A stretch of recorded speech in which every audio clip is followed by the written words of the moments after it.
Hey, how's it going? Epods here. So today's video is a little bit different. I'm not talking specifically about, weapons that you can farm from a specific boss, more just the process of farming in general. Recently, Dr. Lupo came out with a video talking about how gear score and how gear drops work in the end game.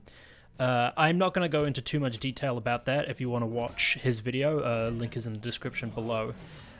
But essentially, a lot of the way that drops work in the game is around the gear score of the level, not necessarily your level. So I spent a decent amount of time yesterday farming some bosses in lower level areas. So the gear score for this weapon here, this is the Lightning Piercer that passed the Walsh drops, it's 365. So if you want to get this weapon to drop, you don't necessarily have to be the required level to use the item. You have to have gear that drops within that gear score range. So if the maximum bit of gear that you can drop is only 350, you won't be able to get this to drop. I first noticed this when I first started farming in Brightwood. I spent a decent amount of time farming over here in Brightrest Cemetery. And from the two bosses there, you can get the Silent Great Axe, the Weaver's Needle, Gravekeeper's Glove, Crypt Breaker,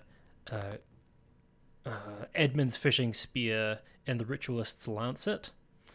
When I was farming, I was around level, I think, 28, and my gear score, I can't remember how high my gear score was, but I wasn't able to get Edmund's Fishing Spear or the Weaver's Needle to drop. And at the time, I thought it was just because my RNG was bad. But going back now, I was able to get them to drop, and I think I understand why certain items weren't dropping, and I think it's because they were out of my gear score range.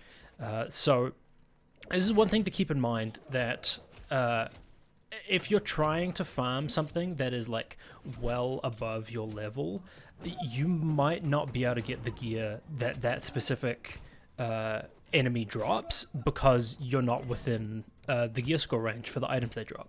So essentially think of it like a loot pool. The higher gear score you are, the larger loot pool those bosses will have to drop. So it's a two-edged sword though, because if you're a lower gear score, you might get some of the lower gear score items to drop more frequently, but the higher gear score you are, the larger the loot pool. So when I was doing that initial farming, I was getting a lot of these Silent Great Axes, the Gravekeeper's Glove, and the Crypt Breaker to drop, but I wasn't getting the Weaver's Needle or Edmund's Fishing Spear. However, the people that I was farming with, they were a higher level than me. Their gear score was higher. They weren't getting these lower gear score items to drop as frequently. They were more frequently getting the higher gear score things to drop. So it's a two-edged sword in the sense that the higher gear score you are, the wider the loot pool, which means there's more things that could potentially drop. So if you are farming for something, look at like the level of the creature, and try and figure out what the gear score of the other items you're getting in that area are. It's a little bit difficult at the moment because New World is still such a new game. There's a lot of things that aren't known about the game. There's a lot of information that we don't know. We don't have full drop tables for every single boss and things like that. So I'm trying to do work to try and understand how that better works. I hope this video was helpful, that it helped you to better understand the way gear drops work in New World, and I hope you get the items you're looking for and whatnot. Hey, thanks for watching. I hope you enjoyed the video, and if you did, I'd appreciate it if you would leave a like.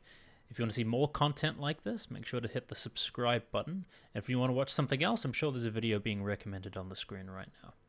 Until next time, my name is Epods, and I guess I'll just go now.